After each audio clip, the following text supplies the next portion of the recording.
क्रांतिकारी लाल सलाम के साथ आज जो वाम दल हैं राजधानी पटना के सड़कों पर है। कृषि बिल को लेकर लगातार जिस तरीके से दिल्ली में विरोध प्रदर्शन हो रहा है, इसी क्रम में अब जब वाम दल के जो कार्यकर्ता हैं, जो नेता हैं, वो जब सड़क पर हैं और आगे पुलिस खड़ी है इनके विरोध प्रदर्शन को रोकने के लिए, तो हमारे साथ मौजूद हैं पालीगंज के विधायक संदीप सौरभ। पुलिस का पूरा इंतजाम किया गया है, राजभवन घेरने जा रहे हैं, घेर पाएंगे?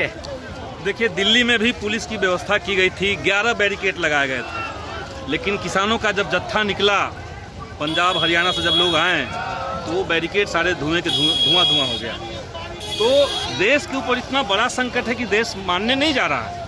मोदी चाहे जितना कोशिश कर ले, मोदी गिरी नहीं चलेगी। वो खेती का अंबानीकरण कर देंगे, देश के कृषि व्यवस्था को प्राइवेट हाथों में बेच देंगे, लेकिन देश के किसानों को बर्दाश्त नहीं करेंगे। क्या लगता है कि जो लाल झंडा लेकर आज आप निकले हैं, किसानों के हर एक जमीन तक ये लाल झंडा का आवाज पहुंचेगा और ये झंडा पहुंचेगा? देखिए, झंडा भी पहुंच रहा है और लोगों के पास हम लोग पहुंच भी रहे हैं। ये जो आज 29 तारीख को गांधी मैदान से राजभवन का मार्च हम लोग कर रहे हैं, इसके लिए लंबे समय से हम लोग तैयारी कर रहे हैं। गाँव में जाकर के बैठकें की हैं, नुक्कड़ सभा निकाला है हम लोगों ने, किसान संघर्ष यात्रा निकाली है और जनता को बताया गया है कि कैसे देश के किसानों के पीठ पे खंजर भोंक करके ये सरकार जो है वो कैसे अडानी और अंबानी का गोदाम भरने के लिए लगी हुई है, इस देश को खत्म करना चाहती है। एक महत्वपूर्ण बात यह है कि दिल्ली के कई बॉर्डरों पर जो किसान मौजूद हैं उनको बिहार के नेता और केंद्रीय मंत्रियों द्वारा अपशब्द कहा गया, दोगले जैसे शब्दों का प्रयोग किया गया और मुख्यमंत्री का बयान आता है कि बिहार में किसान खुश हैं। और आज जब किसान आपके साथ उतरे हैं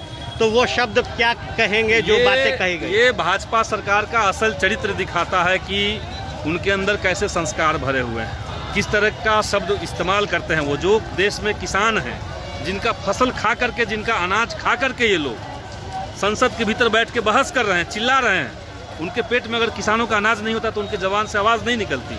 और आज वही किसानों को अगर गाली देते हैं, वही किसानों को खालिस्तानी बोलते हैं, तो ये बेहद शर्म की बात है उनके लिए।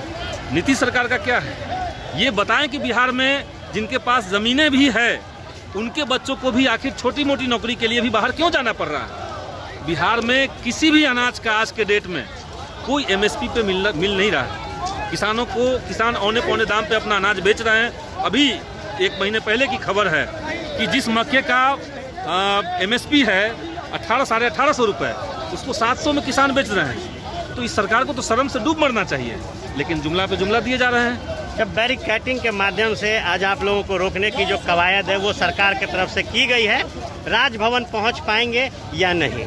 हमारी पूरी कोशिश है कि हम राजभवन मार्च करें। हम किसी तरह से टकराव सरकार से नहीं चाहते हैं, पुलिस से हम झड़प नहीं चाहते हैं, लेकिन हमारे रास्ते में सरकार को और पुलिस को नहीं आना चाहिए। हमारा राजभवन मार्च करना एक लोकतांत्रिक अधिकार हमारा है और यहाँ 1-2 लोग नहीं हैं, यहाँ हज़ारों की संख्या में 50,000 के आसपास लोग हैं। तो सरकार को चाहिए कि इनकी मांगों को सुने, इनसे बातचीत करें, वार्ता के लिए इनको बुलाएं और किसानों के आंदोलन को अगर वापस करवाना है तो इनकी मांगों को मानना ही पड़ेगा।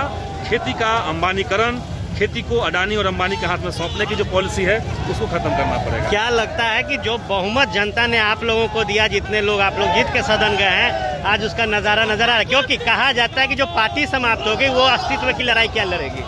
नहीं, हमारी पार्टी समाप्त होगी ऐसी बात नहीं है। देखिए, पार्टी का लहर है, कितनी संख्या में लोग पटना पहुंचे हुए हैं, आगे बहुत लंबा तक गया हुआ है, पीछे भी बहुत लंबा है। तो असल में ये संघर्ष की पार्टी है। लाल झंडा जो है वो गरीबों के अधिकारों की लड़ने वाली पार्टी है और वो पार्टी सड़क पे लड़ रही है, उसकी आवाज़ हम लोग सदन में उठाएंगे। चलिए, तो लड़ाई सड़क से हो रही है, सदन में भी आवाज़ उठेगी और जो राजधानी पटना की सड़कें हैं लाल झंडों से पट गया है। कार्यकर्ता जो है वाम दल के, वो हाथों में झंडा लेकर कृषि बिल का लगातार विरोध कर रहे हैं। आपने सुना संदीप सौरभ थे हमारे साथ, पालीगंज विधायक। खबरों के लिए बने रहे फर्स्ट बिहार के साथ। धन्यवाद।